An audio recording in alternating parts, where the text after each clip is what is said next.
하나님, 주님의 은혜와 도우심 또 인도하심을 삶을 통해 느낄 수 있도록 주님 붙들어 주시고, 하루하루의 삶을 통해서 하나님께서 함께 하시고 성령께서 인도하시며 그리스도의 사랑과 은총으로 세워진 것을 기억하며 서도록 하나님 함께 해주시기 원합니다. 오늘도 주의 말씀 가운데 함께 하시고 영혼과 삶의 은혜 내려 주옵소서. 예수님의 이름으로 기도합니다. 아멘. 오늘 함께 보실 말씀은 고린도후서 5장 11절부터 21절 말씀입니다. 우리는 주의 두려우심을 알므로 사람들을 권면하거니와 우리가 하나님 앞에서 알려졌으니 또 너희의 양심도 알려지기를 바라노라. 우리가 다시 너희에게 자천하는 것이 아니요 오직 우리로 말미암아 자랑할 기회를 너희에게 주어 마음으로 하지 않고 외모로 자랑하는 자들에게 대답하게 하려는 것이라. 우리가 만일 미쳤어도 하나님을 위한 것이요 정신이 온전하여도 너희를 위한 것이니 그리스도의 사랑이 우리를 강권하시는도다. 우리가 생각하건대 한 사람이 모든 사람을 대신하여 죽었은즉 모든 사람이 죽은 것이라. 그가 모든 사람을 대신하여 죽으심은 살아있는 자들로 하여금 다시는 그들 자신을 위하여 살지 않고 오직 그들을 대신하여 죽었다가 다시 살아나신 이를 위하여 살게 하려 함이라. 그러므로 우리가 이제부터는 어떤 사람도 육신을 따라 알지 아니하노라. 비록 우리가 그리스도도 육신을 따라 알았으나 이제부터 그같이 알지 아니하노라. 그런즉 누구든지 그리스도 안에 있으면 새로운 피조물이라. 이전 것은 지나갔으니 보라 새 것이 되었도다. 모든 것이 하나님께로 났으며 그가 그리스도로 말미암아 우리를 자기와 화목하게 하시고 또 우리에게 화목하게 하는 직분을 주셨으니 곧 하나님께서 그리스도 안에 계시사 세상을 자기와 화목하게 하시며 그들의 죄를 그들에게 돌리지 아니하시고 화목하게 하는 말씀을 우리에게 부탁하셨느니라. 그러므로 우리가 그리스도를 대신하여 사신이 되어 하나님이 우리를 통하여 너희를 권면하는 것 같이 그리스도를 대신하여 간청하노니 너희는 하나님과 화목하라. 하나님은 죄를 알지도 못하신 이를 우리 대신의 죄로 삼으신 것은 우리로 하여금 그 안에서 하나님의 의가 되게 하려 하심이라. 아멘. 오늘 그리스도 안에 새로운 피조물이라는 제목으로 하나님 말씀 나누도록 하겠습니다. 사도 바울은 먼저 11절부터 16절까지 하나님 앞에서 강권하시는 사랑 가운데서 사역했던 그 사역에 대해서 말하고, 그리고 17절부터 19절까지 새로운 피조물에 대해서 이야기하며, 그렇기 때문에 20절부터 21절까지 하나님과 화목해야 한다고 그렇게 말하고 있습니다. 먼저 사도 바울은 하나님 앞에서 사역했던 그의 사역을 강권하신 사랑으로 설명합니다. 13절에 우리는 만일 미쳤어도 하나님을 위한 것이고 정신이 온전하여도 너희를 위한 것이다.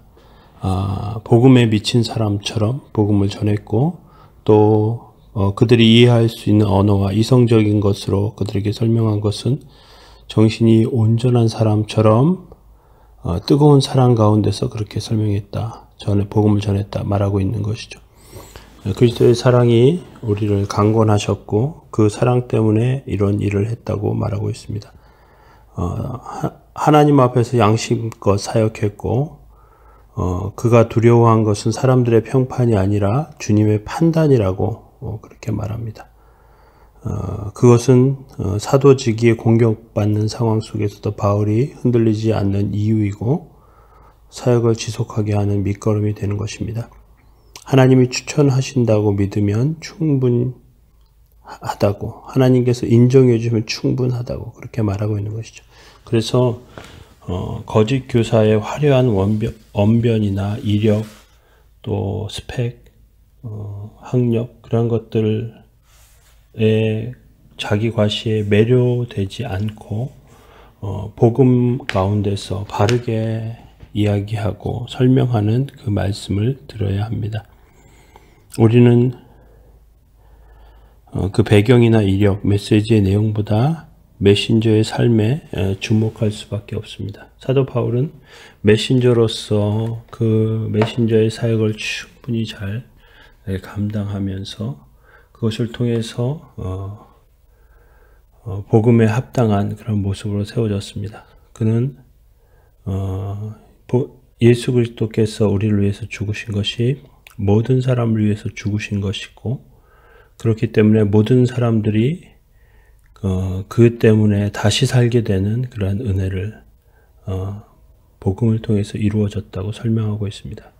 그래서 이러한 바울의 사역과 복음이라고 하는 예수님의 사역을 통해서 이제 우리는 새로운 피조물이 되었다고 17절에서 말하고 있습니다. 그런즉 누구든지 그리스도 안에 있으면 새로운 피조물이라 이전 것은 지나갔으니 보라 새 것이 되었도다.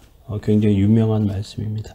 여러 번 암송 카드나 이런 걸 통해서 암송했고 그랬던 말씀인데, 그리스도 안에 있으면 새로운 피조물이다. 왜? 예수님께서 우리를 위해서 죽으셨기 때문에 우리는 예수님 안에서 다시 살아났고, 다시 살아난 것은 새로운 피조물로 태어난 것이다. 그렇게 말하는 것이죠. 모든 것이 하나님께로부터 났고 이제 화목하게 하는 직분을 우리 가운데 주셨다. 새로운 피조물이 됐으면 그 피조물은 다른 사람들을 하나님과 화목하게 하는 직분으로 살게 하신다는 것입니다. 사도 바울의 이러한 고백을 통해서 우리가 기억해야 할 것은 그리스도의 사랑이 우리를 바꾼 것은 삶의 목적만이 아니고 관계가 달라졌다는 것입니다. 이전에 육신의 잣대로 판단하고 생각했던 그리스도의 죽음이나 그리스도를 이제는 부활과 또 그 의미를 깨닫는 것으로 바뀌게 되었고요. 새로운 창조가 일어났고 우리는 그리스도 안에서 새로운 피조물이 되었고 이제 놀라운 변화가 우리 삶 가운데 나타나게 되었으며, 그것을 통해서 세상을 하나님과 화목하게 하는 그런 모습으로 우리는 살게 된다는 것이죠.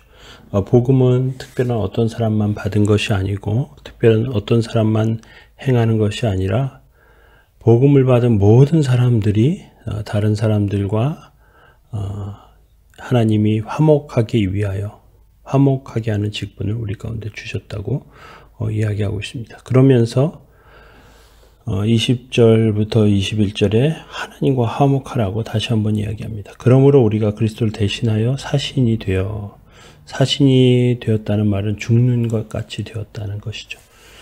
그런 모습 가운데서도, 그런 모습처럼 보이면서도 하나님이 우리를 통해서 너희를 권면하셨다. 그리고 우리가 이렇게 간청한다. 너희는 하나님과 화목하라. 그렇게 말하고 있습니다.